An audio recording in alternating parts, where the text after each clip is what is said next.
Good day, everybody. Rich Jacob from Western New York Coaches here with our weekly Chalk Talk. We're here with Coach Blair Lipsitz, our Managing Director of WNY Coaches, and special guest, Attorney Joe Schaefer, who is a sport law professor and sport enthusiast. And we like to call him an expert, our legal expert in sport. Joe, welcome. Thanks. Even though we're not allowed to, we can say that. Yeah, you guys can't get me in trouble. I appreciate the kind words. He's trying, doing his best. I would like to start off this week, if I can, with kind of an open-ended question, and that's just why sports? Like, why did sports catch you? And it really has driven a huge piece of your life, right? I mean, all through college, you played college tennis. You guys were ranked, top 20 when you were at Davidson doubles. And then you got right out of that. And we've talked a lot about transitioning out of sport. And it seems like some of us, myself included, everyone in this room, never did. We just kind of stayed in that mode. And now you've gone into law, which I think is a really neat transition that we'll get into a little bit later. But you know, why sports? Why did it catch you like it did? Yeah, that's definitely a loaded question, yeah. Blair. And I mean, we could talk for probably an hour on that, but I know I want to be respectful of everybody's time.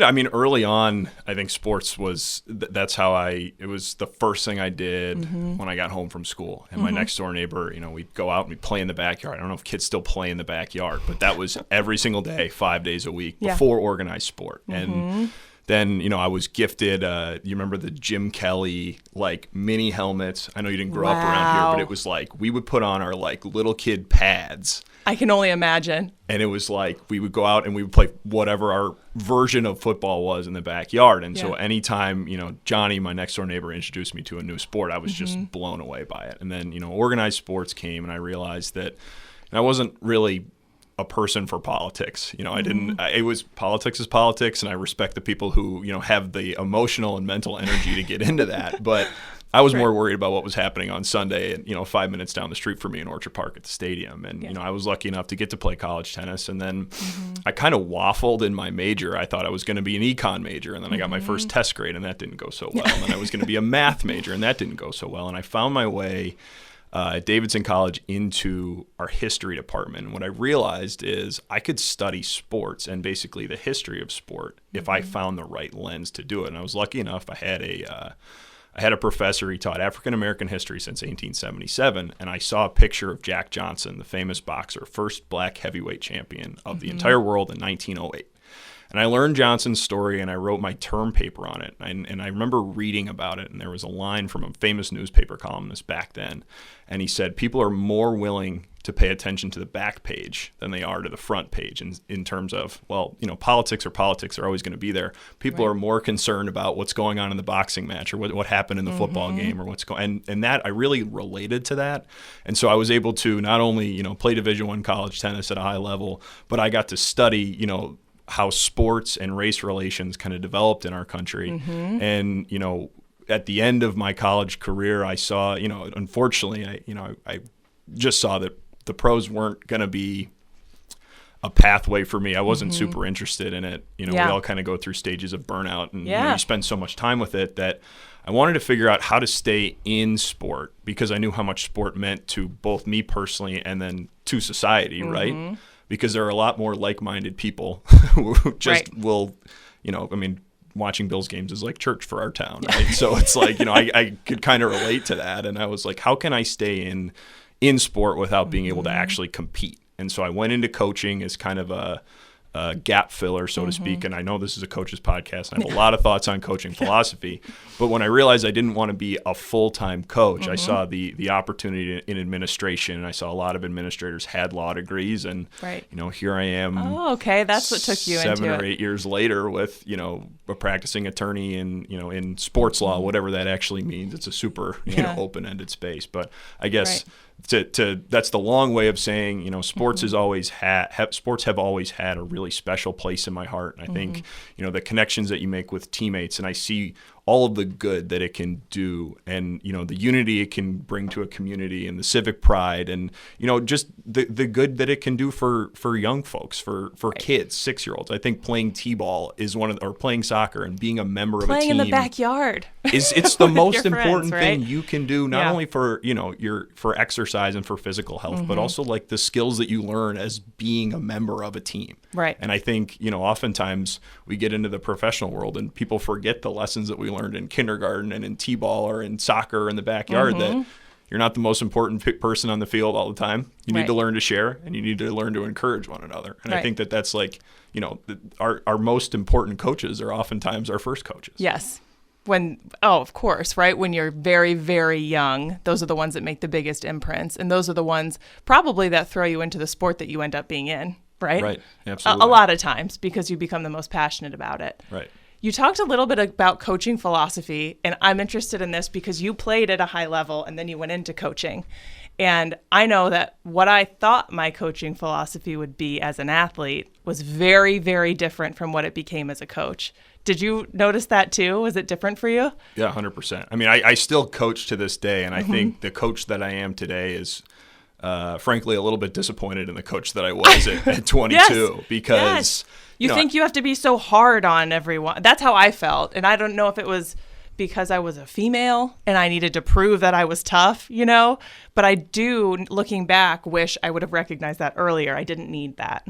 Yeah, I think for me, I mean, I went from, playing at the top of the lineup in singles and doubles for 4 years to coaching my friends. Right. And that's so hard. It was really, really differed because similar age as well, right? Yeah. I mean, I was 6 months older than the seniors, right? And so I was tough. like, and I had to respect the boundaries, and I think in that, when I thought I was going to be, this hardo who'd come in and I was going to change the program and we were going to win and and it just wasn't the character of the team. And I think that was the first lesson I got in coaching. That is, coaching is the most selfless thing you can do. If you think that you're going to impose your ego and your personality on somebody, sure, a coach can help shape the team conversation, the personality of the team. But in the end, coaching's not about you. And it was a really tough lesson to learn at 23 years old.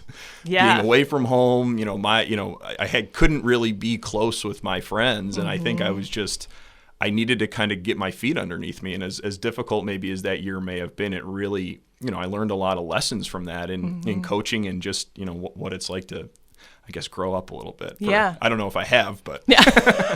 We all hope, right? We all hope we have. I think coaching, initially, that change for me was so hard because the lack of control that I had on the court that I was used to. Right. And then you have to put all this work in ahead of time, and then it's just like, let the cards fall where they may. You've prepared them, you hope, as much as you possibly can, and then you'll go forward. But I mean, I think for us, it was a different situation. We really were trying to build a culture change. And so that was a different focus, than really being obsessed with the wins, losses, which as a player was all we thought about, really, was like, we weren't thinking about the behind the scenes, how the coaches were trying to, build the program and keep the program going. We were only they were thinking about wins and losses, which of course they weren't, right?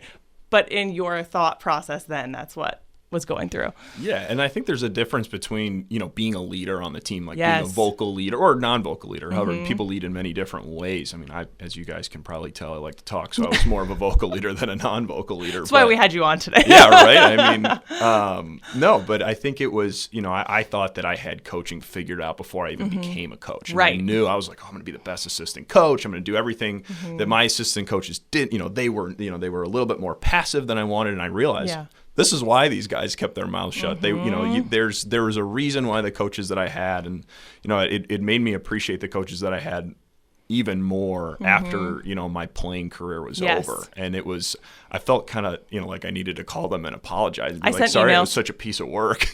I sent full long emails.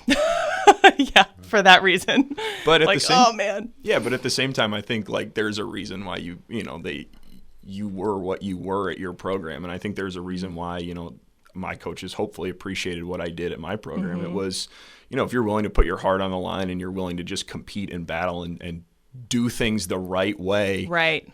I think most coaches are going to overlook the quirk so long as you're not like a massive problem for the team. Right. And you have to understand everybody's figuring it out at that age, right? Everybody is. I remember an administrator came up to me one of my first days in the gym, and he asked me, he said, "Do you have kids yet?" And at the time I was 26 maybe, and I said, "No, I don't have kids yet." And he said, "Okay, you have to let them fail sometimes."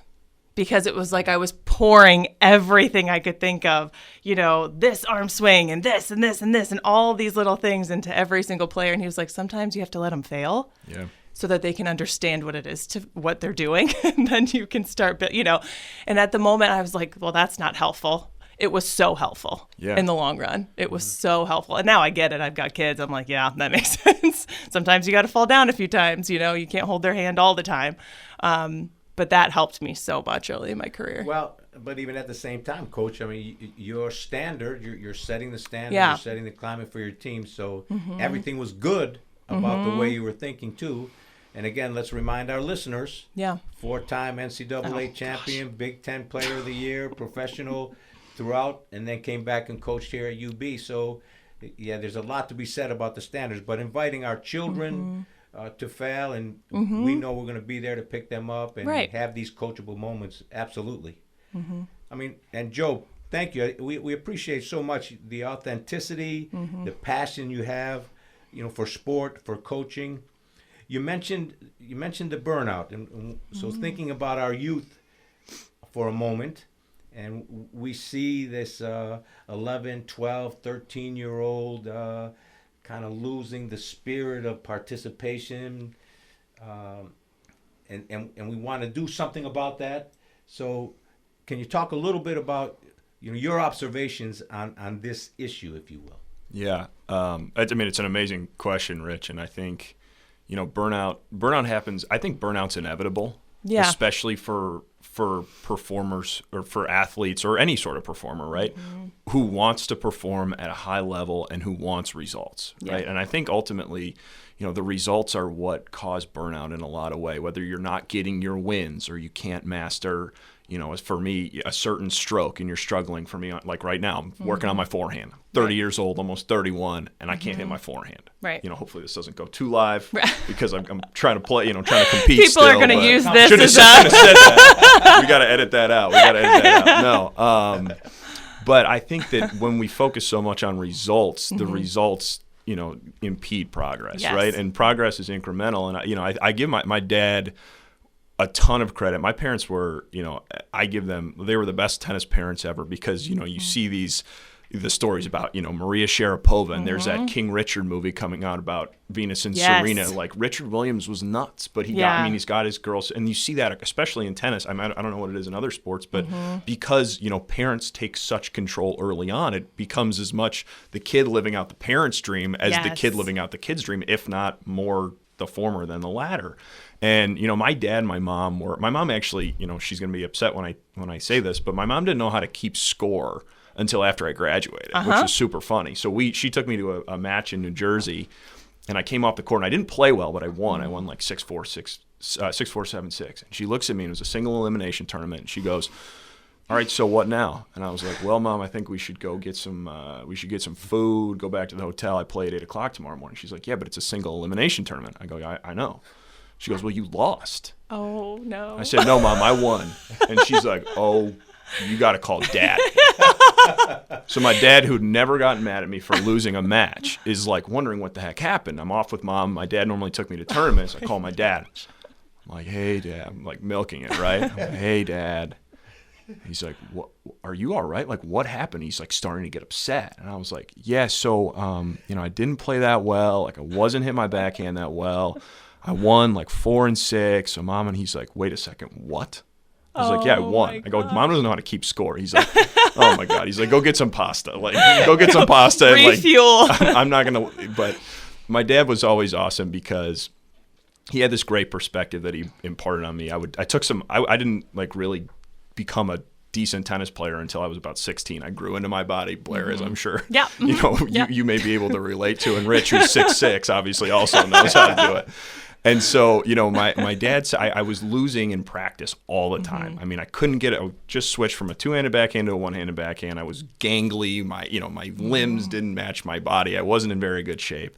My dad looks at me, and I remember just being like distraught, probably like in tears after losing my, another practice match. And he looks at me and he goes, Joe, in the grand scheme of things, does losing a practice match on a Wednesday afternoon at 4:30 in the middle of February in this building in Buffalo really, really matter in the grand scheme of your tennis career? And I mean, that is something, it was the most valuable advice my dad ever gave me, because it was, to this day, it's like, I think it gets on the other side of that fear of failure, right? If the stakes are so high, because I push myself, as I'm sure everybody in this room does. You want the best for yourself, for your team, for your family, whatever. And you can't get over like a simple failure. How are you going to address a really serious challenge? Right. And I think like that, however my dad put it to me, and Perspective, right? it was the best perspective anybody's ever given to me, and it's something that I like. I mean, to this day, I impart on everybody that I still coach and everybody that I work with, frankly. Right. Well, that brings me back to the first coach, right? The first coach. Oh, yeah. We talk about the first coaches and our first coaches, how they influence. And first coach happens at home for many of us. Right. And actually, in the history of sport, right, the first coaches in organized sports in the schools were the captains. And sometimes you do think, maybe these young folks can do it better by themselves because there's so much influence, parents focus, always intending to do the right thing. But again, staying in line with this discussion about, hey, keep it fun. Right? Keep it fun. We want to keep, and the joy of, hard work is fun if it's presented in that way. So hard work, discipline, and yes, fighting for the win, but the fighting is the win. Sure. So if we can, and I always look to Coach Blair because she has the 3-year-old who are in who I never win with. That's what he's going to say. Yeah, well, yeah. But the innocence of, hey, this is fun. Right. You're trying your best. Yes, sometimes it seems to be a good thing to help the young people redefine winning, because again, in all due respect to the parents who coach the Little League, when we look at the score, and then that's how we determine whether or not we did okay today, they're missing it. And we don't have expectations that every parent has the privilege of being educated on 7 theories of human development, that kind of thing. And that's why we're here. That's why we're here today, right? Because we have experiences, we want to give back, and we want to protect our children. So this is good, really good discussion. I think, talk a little bit, Joe, if you could, and Coach, I don't want to take you off track here. Nope, you go. But, the idea of sport law, risk management, a little advice, little fundamental advice maybe for all coaches regarding the law. Yes, so this is not legal advice because I'm, I can't step over that line. Yes, but sir. I'm just gotta abide by my ethical obligations.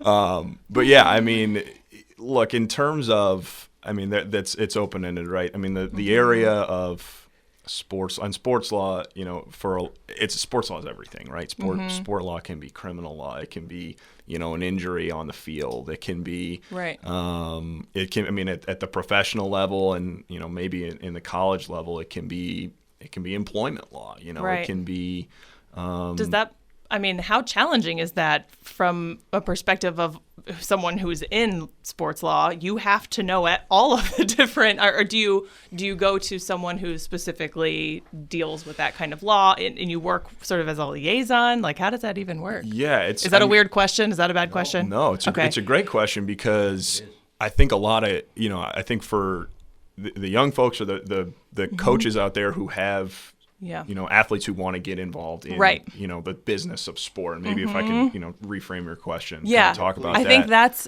what a lot of young people now are looking to get into.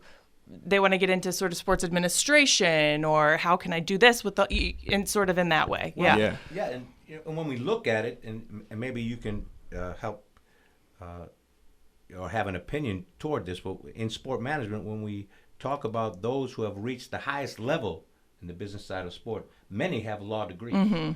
Yeah, and I think, that's what really influenced my thinking. It's the reason I went to law school. I went to law school because around the same time, Ralph Wilson died, and I saw, the sale, like the bidding and then ultimate sale of the Bills to the Pagulas and all of the legal work that went into it. And I was like, that's pretty cool. Like, I would love to be involved in that in any respect. And then also at the same time, I think it was my senior year in college. That was when, if you guys remember, when Donald Sterling came out and said all those like horrible, like racist things. Yes. And that was Adam Silver. Adam Silver was the commissioner of the NBA for about 2 or 3 weeks, and he comes in, and he was a lawyer, and he comes in and he handles that situation, forces the sale of the Clippers to Steve Ballmer, handles it. And the best sports, you want to look for like quick. The best sports administration. In my humble and maybe not so expert opinion, I was just so impressed with that. And I looked at Silver's background, and he was basically David Stern's right hand, and he was a lawyer he did that for 20 years. So when he came onto the job, he had 20 years of basically being David Stern's deputy, as I understood it. And I was like, if it just takes, not just, there takes a lot, but if it takes going that extra step, getting a law degree, and being able to understand the legal ramifications of all this thing, of all these things that are going on, it's a no-brainer for me. And I was able to, really focus on, sports law and everything that is, all the topics that we covered before. And I think, right now it's just the best piece of advice I got is, be a good attorney, become a good corporate attorney. I was a litigator for 3 years. I just made the change to the corporate side of the law. So, I have, and everybody, at least who I've spoken with thus far, is like, well, you've litigated, you've argued over these contracts. Now you get to piece them together, and you have that perspective. And I was able to do some employment. I've done some arbitration, which is big in athletics, especially at the professional level. So, for anybody looking to get into the industry, it's not easy. I think everybody in this room would tell you that. You sort of have to carve it out, right? Yeah. And you have to carve out your own place within it. It doesn't exist all the time. Does that make sense? You got to get lucky. You got to have a skill set. And I think, the most important thing that people have to realize is so many people are like, well, how do you get to where you got to today? I'm like, I'm not anywhere. I'm everywhere and I'm nowhere. I'm practicing in the area that I want to practice.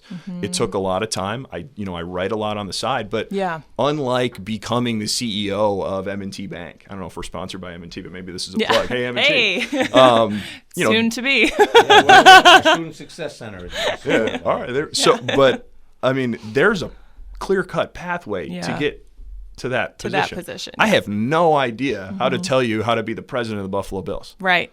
I have no idea how to tell you how you can represent an athlete in a contract negotiation with a professional team.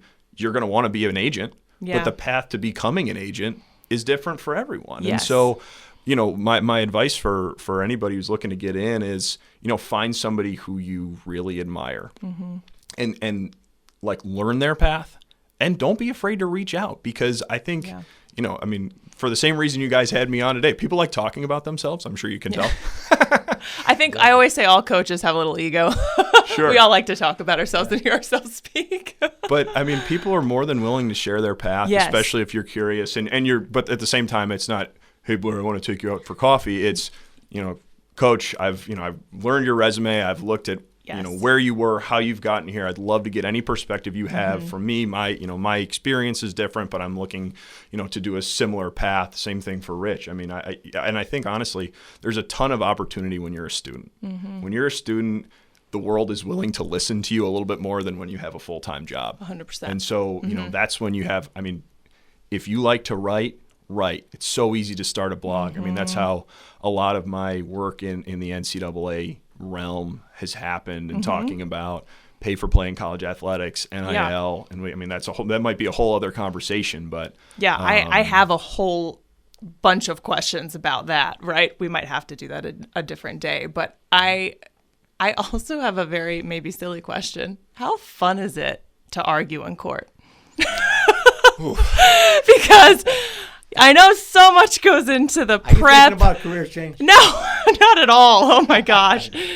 I just, as a former athlete, I think you have this idea in your head of what it would be because you watch shows and things like that, and this is probably a silly question, but it always seems like it would be like you need a competitive edge. Yeah. So, is it the same feeling as playing a sport? Does that make, it does. I don't think it hurt. I don't think it hurt. Yeah. And I think I was never, I think a lot of people, you can get there's performance anxiety, right? Yeah, like people right. can get afraid of the course. moment. And if you're an athlete and you've stepped out on that court at the big, Yeah. at the highest level, or whatever, if you played high school sports, like those butterflies in your stomach. And Yes. and if the highest performers, Blair, Coach Blair, you can tell us this, the butterflies never go away. They never go away. But Never. in the end, you trust your preparation. I think I only argued 3 or 4 motions when I was litigating, but I'd always get that joke feeling? that I wish I had like a dry fit dress shirt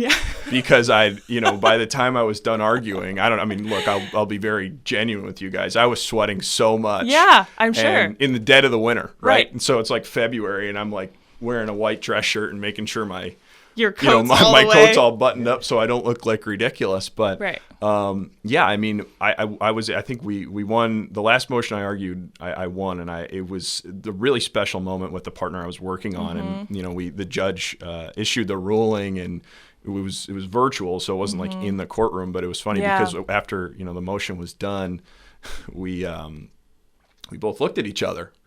And then we just very organically just yelled and then high-fived. And it was one of the coolest moments. It was But months or years of prep go into this and work. And then you throw so much of your life into a case, right? So it's got to feel kind of similar from what from what you're describing to what a team goes through. And it sounds like you guys were the team. Yeah, it was. And it was really special, Yeah. that she was in the room with me. And, she had overseen me since I was a baby attorney. I've never been small, I guess, but she had me under her wing from the very beginning, and to be able to share that moment with somebody was really cool because in the end, the thing that I like the most about practicing law and now, especially in my current job, is it's when you get to collaborate and when you get to work with a team. I mean, that's at least for me. Maybe going back to our first question, I've been corrupted by sports and corrupted by my teammates and the great experiences I've had previously. But that's what makes being a lawyer really valuable to me, is being able to do it with the other people, and whether it's getting the result for my client or winning a motion or winning an argument, or just getting a business that we're representing what it wants to do, and celebrating at the end of the day, because what's a win without the celebration afterwards? Right. Well, it's great.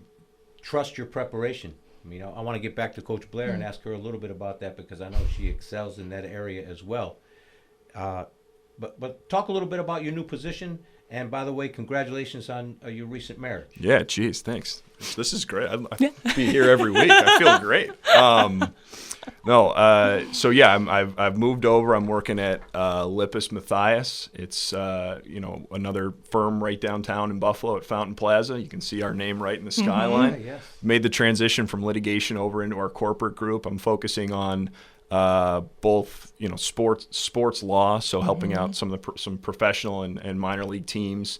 I obviously bring a college sports background, so we're looking to get into the NIL space, as well as helping consult colleges and universities. I don't know if you guys saw the NLRB, National Labor Relations Board General Counsel's memorandum that she issued about a month ago. I have a client alert online. If you want to check it out, I can send it to you. I just posted it last night, but basically she said, student athletes at private colleges and universities, at least FBS football players, and those others similarly situated, which opens the door for basically all revenue generating sports at least private colleges and universities. They should be treated as employees under the National Labor Relations Act, which potentially opens the door for pay for play in college sports. That's a whole other episode, but it is. Yes, it is. And I have a lot of strong feelings on that. You can find them on the internet, but I'd be happy to come back and share them with you. Yeah. I do too, and it's funny. So many people do have such strong opinions on it, and so many people don't know so much about it, like the legal side or even the sports side of it. And so I think it could be a big debate, right? Oh yeah, we will schedule it. Mm-hmm. All right, let's get On your it. schedule. Let's get it down. I'm ready. Let's come back. But yeah, just to finish that question, I'm also working. Yeah. I mean, in meat and potatoes corporate law. Helping businesses, helping set up businesses, forming LLCs, helping businesses acquire other businesses, sell off parts of their businesses, helping businesses get financing from big established companies to companies just starting in the startup space and trying to grow. And I mean, I look at, especially in the startup space, I think it's really cool because the coach in me is, if I can help you from a legal perspective and give you a little bit of advice, and you and I can sit down and I can help you grow your business. Yep. Maybe, like you said, Blair, it's my coach's ego thinks that I can actually do maybe more than I can, but it's a really cool opportunity, and we're doing really awesome things. And if you haven't checked it out, I might get in trouble if I don't say it. We just rebranded. We've got an awesome new logo, which will be hitting the skyline, I believe, in February. Oh, but wow. Check the logo out online. Our marketing team and Alex Dean, who's here with me, have done an amazing job with that, and I think it's emblematic of we're a super nimble firm who's really focused on continuing to grow and continuing to help our city grow. Yeah, it's so exciting to see Buffalo transform. Yeah, I've been here for 10 years, so it's like everything has happened in the last 10 years. It feels like, obviously for me, but even my husband, who's been here for his entire life, said downtown Buffalo and all of Buffalo is just coming back. It's back. That's exciting. It's completely different. I mean, Yeah. I left in the fall of 2009. Okay. And I mean, I grew up in Orchard Park. I felt like I was super connected to this city, but my parents and I were like, we're not gonna go to UB. We're gonna play tennis somewhere else. And Davidson came along, and it was really tough for me coming back, because all of a sudden I come back in 2010, and there's like new stuff downtown. There's new restaurants and there's new attractions, and same thing in 11. We just continue to build, and I don't know. I mean, I'm very maybe loyal to a fault to this place, but I think that's Buffalo in general. Yeah. Every year, first game, the Bills play. Yeah. Everybody in Max's family goes, they're gonna win a Super Bowl. They're going to win a Super Bowl every single year. Oh, fully. Yeah. And I'm sitting there thinking, I mean, my family's Redskins fans, so I know how it goes. So it's like, Well, congratulations on all that exciting, and we will take a look at that skyline very soon. And Joe, I think we're gonna send the ball over to Coach Blair, because this is a great conversation, and thank you for being open, because we want you back on the show more than once, more than twice, and certainly look forward to hopefully having you a part of everything that we do here at Western New York Coaches. But Coach, how about a message about preparation to our young coaches? Oh man, I mean, for me, pre-game is what I'm going to go for. It depends on your team. For us at the college level, we weren't even thinking so much at that point in our building process of building the team. We were so focused on our side. We couldn't focus on the other side yet, And so for us, preparation became making sure that they were ready mentally to compete. And so much of that is that fear of failure or the fear of success, because there were times we would come out and be great, and then we would get to 2020 and then we would lose a game because they were just too afraid to take that step to win. And so these were the kinds of things that we were focused on in practice for prep at that time.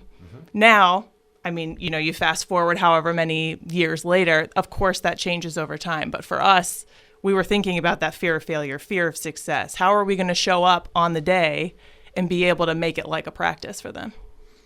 Nice. Very nice. And aren't there tricks? I mean, Yes. if my favorite trick, and I give, one of my teammates a ton of credit, in college tennis, you can have 3 coaches on the court during singles. And so you have your head coach, your assistant coach, and for a lot of programs, it's your volunteer assistant. We didn't have a volunteer assistant, so it was just one of our guys. And, Kevin Moore, one of my best friends from Davidson, he would sit on the court with me, and he was my coach for my entire senior year. We'd come out, and I mean, it was one of the most selfless acts I'd ever seen. Kev played doubles. He was all conference in doubles in the Southern Conference that year, and he was, an all conference coach. And as far as in my mind, and what he would do is he realized that the looser I played, yes, the better. I mean, as some people have to be really on, right? I was a guy who I needed to be joking around, giggling, laughing, you know, paying attention to everything but the match. And then, you know, when my point started, I focused, and then I unfocused. And we would talk about everything but the match. Yep. On my changeover.